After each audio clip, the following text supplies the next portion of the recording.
Hi, I'm Andrea Stevens. I'm a clinical nutritionist. I'd like to talk about acid reflux today. It's a really common problem in the North American countries at least, maybe not Latin and South America so much, and in Europe.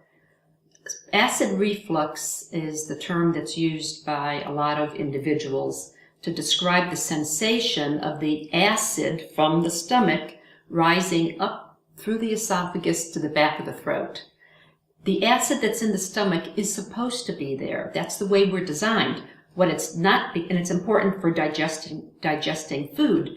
What's not supposed to happen is that it's not supposed to back up the esophagus and come into the back of the throat. When that happens, that's what people refer to as acid reflux. What you don't want to do is take antacids or Tums, something like Tums, on a long-term basis. It's okay once in a while, but you really should be trying to figure out what's causing it and address that cause, correct your lifestyle, your eating style, the food that you're eating instead, and stop with the antacids. Because when you take the antacids, you decrease the acid production. So it doesn't really necessarily stop this flow back up into your throat, but it decreases the pH, or rather increases the pH, makes it less acidic, and the long-term effects of that is that you can't digest your food properly, and you can't get all the nutrients out of the food. So it is not a long-term solution. And I think if you look at the package inserts, you'll see that all of the antacids are not meant to be taken on a long-term basis. Okay, so what can you do naturally? There's a number of things. The first thing that comes to my mind is to cut way back on refined and processed foods. And this is what a lot of people in the Americas and in Europe are eating. Refined and processed foods, packaged foods, junk food, or food from fast food restaurants, cheap restaurants. So making your food at home, most of your food that you eat over the course of the week, from fresh, natural, whole food ingredients is always best. I'm always going to say that. So that would be number one. Number two would be just slow down. Slow down the way that you're eating your food and your meal and eat less of it. When I travel around and watch people in different countries, usually in restaurants, sometimes in their homes, eating, it is amazing how much food some people are eating at one meal. We don't need that much food. So just cut back on the volume and the amount of food. Maybe easier said than done, I know, but still important. And slow down your meal. Don't eat so fast. Okay, another trick is to not drink a lot of liquids with your meals.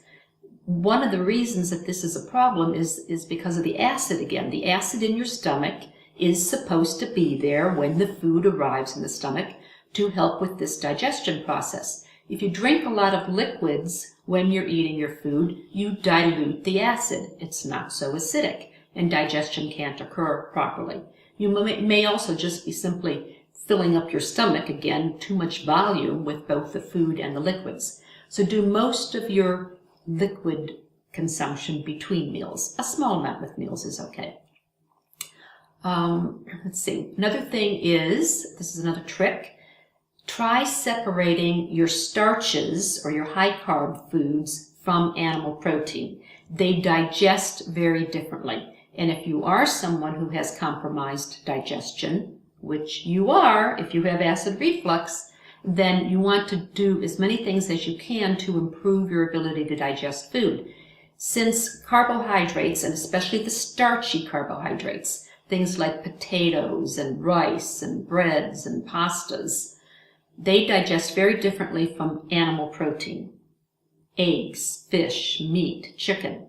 So you might do a little trial of keeping those separate. Have your meal be either animal protein with vegetables, regular vegetables, or a starchy food with vegetables.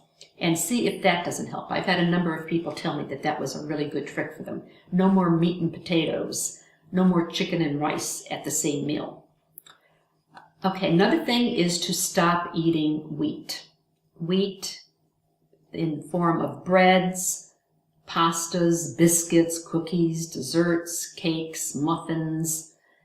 That is such a problem food for so many people, and you may find, like so many others, if you take wheat out of your diet, you feel so much better. And then the next problem food is dairy, milk products, anything made from milk.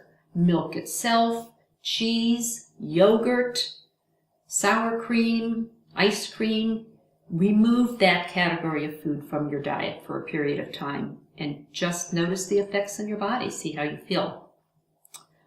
And then the last thing that I can think of is using digestive enzymes. If you've tried all these other hints that I've given you and you still have acid reflux, buy some digestive enzymes from a good source and take one, sometimes even two, with each meal. Every time you eat, the enzymes are going to be used up with that meal, so you just can't take them one time a day and think that you're done.